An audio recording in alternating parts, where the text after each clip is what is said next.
have space and time, and I won't call it necessarily space-time because it's not special relativistic, right? And don't worry about this angle and the speed and so on. You can see that this maps directly to the concept of inertia. And you can now state the principle of inertia as particles which have straight world lines continue to have straight world lines, and you can extend it out unless there's some kind of a force. And it's kind of the force that bends the world line. Obviously, a curved world line means acceleration. Okay? So, if this is r, just naively, again, in this TR diagram, if you have an accelerated particle, I'm not going to worry about the direction curving it this way or curving it that way. You have a curved world line. What is the ordinary calculus curvature of this world line? If you think in terms of r of t as the world line, rather than t of r, let's say, then simply r double dot is the calculus curvature of this line, the second derivative. The derivative is the speed, and the second derivative is the acceleration.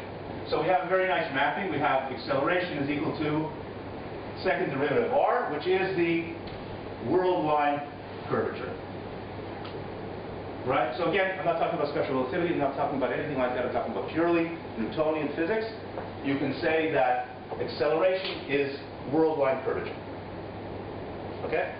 I can then write F equal to ma, or A equals to F over m, and I can say that this is world line curvature. So world line curvature is the force over mass.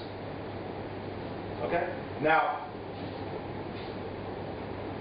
if you had a bunch of particles in some region of space at a given time, and they're all moving with different accelerations, and maybe some are inertial and so on and so forth, so we can always define their accelerations by world line curvature. Of course, acceleration is a vector. This world line curvature was not defined geometrically precisely, and I won't bother doing it because one gets to something entirely different later. But naively, again, you make this definition.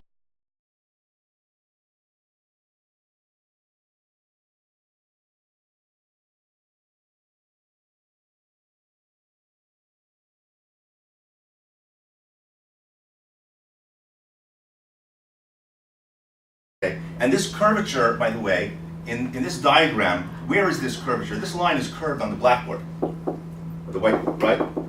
This line is curved really in 2 dimensions of space, the space in which this blackboard resides. But really, what's represented over here is a graph of space and time. It's a different space entirely, correct? Right? The space that I'm representing is 1 dimension of space and 1 dimension of time, but I'm using 2 dimensions of space to represent that. And I have this curve in those, so it's, you know, it's important to define everything very clearly and do it rigorously, and you do it mathematically, and you know which space you're talking about. But still intuitively it's clear what this curvature means. Okay, so right now we know, as I mentioned before, a straight world line is inertial, a curved world line is what kind of particle? Accelerated particle, obviously, right? In fact, what is the measure of the acceleration? If a curved world line is acceleration, the more acceleration there'll be, more curvature. Is there any mathematical description that relates them? The second derivative. Second derivative in calculus is ordinary calculus. Newton invented, right? You can do it with Leibniz, right? The ordinary second derivative is the acceleration. So we now have a very nice mapping also in terms of acceleration, not only inertia. Namely, that, somebody say explicitly what I just said implicitly. What do we have a mapping to? Between? The second derivative and acceleration. Second derivative of? The line. The line, so which is the? Position in time. Okay, which is the calculus curvature. So acceleration is the calculus curvature. I'm just going to drop the word calculus. Curvature has other meanings like in differential geometry. You have to be careful which curvature you're talking about. I'm just going to say curvature because the context makes it clear. All right? So we have acceleration is the curvature of the world line. All right? It's also nice idea.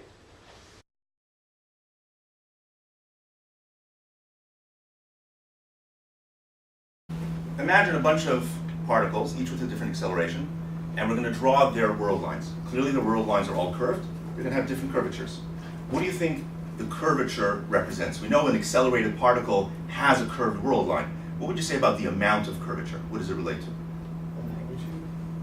Okay, Acceleration. right, magnitude of the acceleration makes sense more. And how would you see that mathematically? Second derivative. Second derivative of? Position. Position. Right, so if I have, let's say, x and t, second derivative of x with respect to t would be the curvature of this graph. Correct? What is the second derivative of x with respect to t? It's the acceleration. So we have a very clear, the calculus curvature of this world line is obviously the Newtonian acceleration. So that's very nice. So now we can kind of write an equation, something like, if we have, again, one dimension x of t, we write x double dot equals 0 represents an inertial particle. All right? And we can also read that as a geometrical statement, the curvature is 0. In other words, it's a straight line.